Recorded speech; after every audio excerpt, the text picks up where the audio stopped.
So now we're going to have a look at our modulation sources. So we have 9 possible modulation sources located here. So these 3 blocks of 3. Now the first one here is hardwired to the amp envelope, as we've already discussed.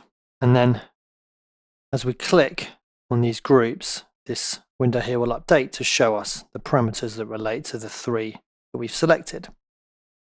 And once we've selected our group of 3, we can go in and choose exactly what we want each modulator to be. Okay, so we're going to start off looking at the envelopes. Now, in terms of modulation, we've obviously discussed the way that this is implemented and what a modulation is. But again, modulation allows you to control parameters over time. So it allows you to sculpt the sound. You could be using an envelope to change the volume contour, or the filter, or the pitch, or an LFO to create cyclical movement in a parameter. So it means rather than you having to grab the dial and do it yourself, the synth will do it for you. Okay, so we're going to start off looking at our hardwired amp envelope. Now this allows us to change the contour of the volume over time.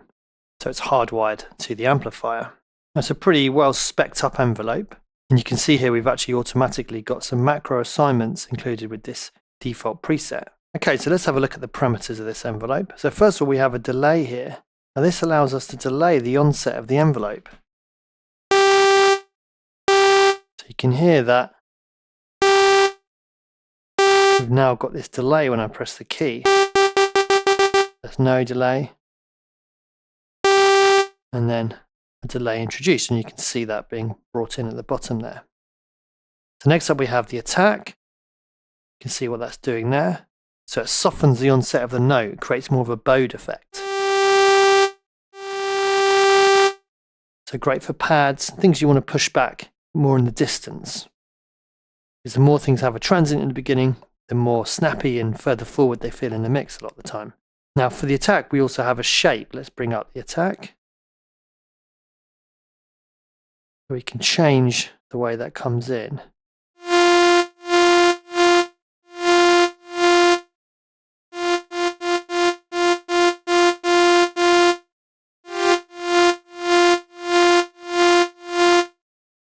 So just different flavors. We also have a peak level as well. Now this is going to determine kind of the overall volume of the envelope as well.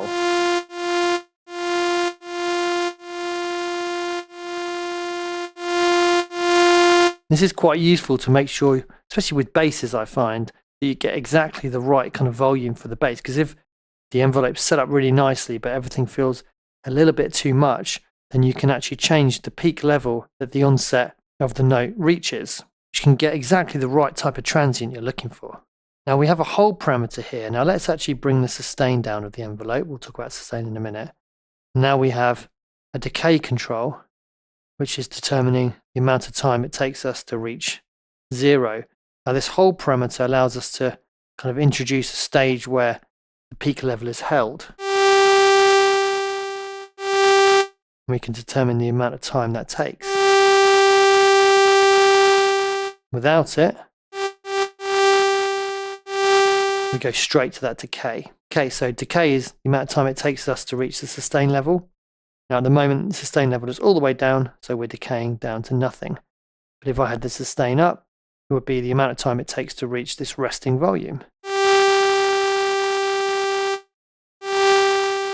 If the sustain is all the way up, there's going to be no control for the decay because the peak level, defined by this level here, and the sustain are the same. Okay, let's bring that back down again. Now, we also have a shape for the decay.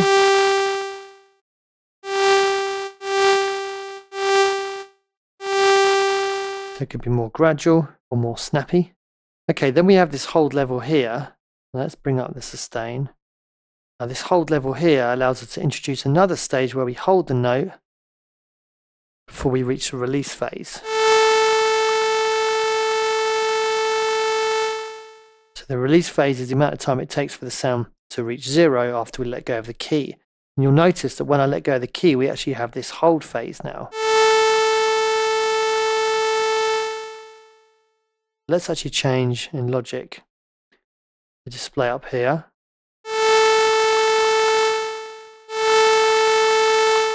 To show us the MIDI coming in and out. You see when that cross appears on the note, that's when I'm letting go of the key. You'll see I have that hold stage. Now without it, oops, go straight to the release. Up again. And we have that hold stage. So next up we have this velocity control here. Now when this is all the way to the right, the envelope amount is going to be affected by velocity. And we can change the shape of that from linear to logarithmic. It's logarithmic when it's activated. And next up we have an overall envelope level, which we can change using this envelope level knob here. Now we have our trigger modes down here. We have gate, one shot, and loop gate. Now when it's on gate, which is what it's been on so far, as soon as we let go of the key, we jump straight to the release phase. Now with one shot, the envelope is read all the way to the end, even if we let go of the key.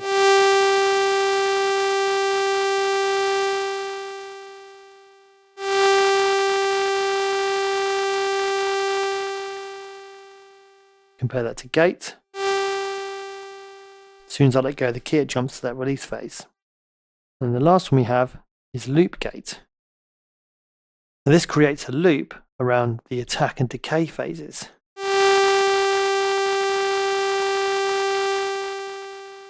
Let's bring down our sustain.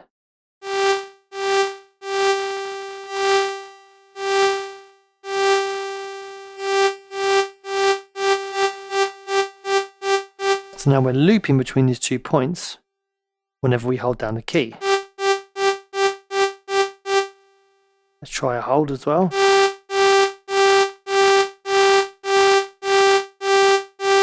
So it turns the envelope into a kind of LFO, which is pretty cool. And of course, all this is so usefully demonstrated by our display down here, which shows us the shape that we're working with. So to clarify, that's only been working on the volume because we've been looking at the amp envelope. Okay, let's just jump across and have a look at the modulation envelope. So many of the parameters are the same, so we won't go through those again. But let's look at some extra ones we have here. I'm going to put it on the filter cutoff, bring the amount up. Okay, so first of all, we can choose to loop this, whereas we just had loop gate with the amp envelope. And this allows us to loop the whole envelope. So let's just create a little attack and decay. Bit of release.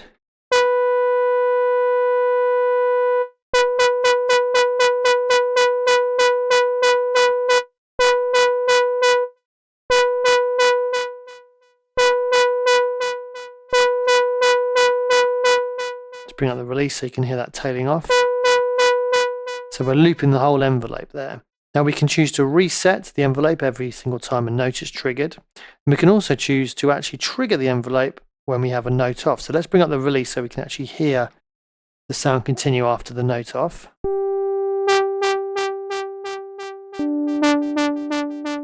That's pretty cool.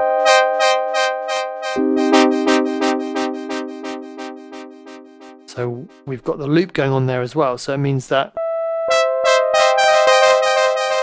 when I press a note, there's no envelope being triggered.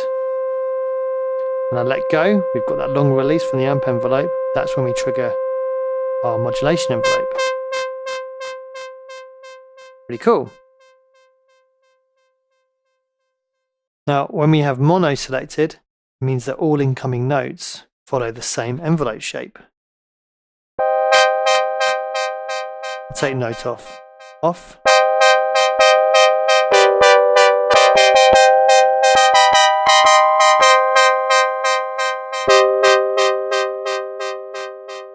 So that's the mono button.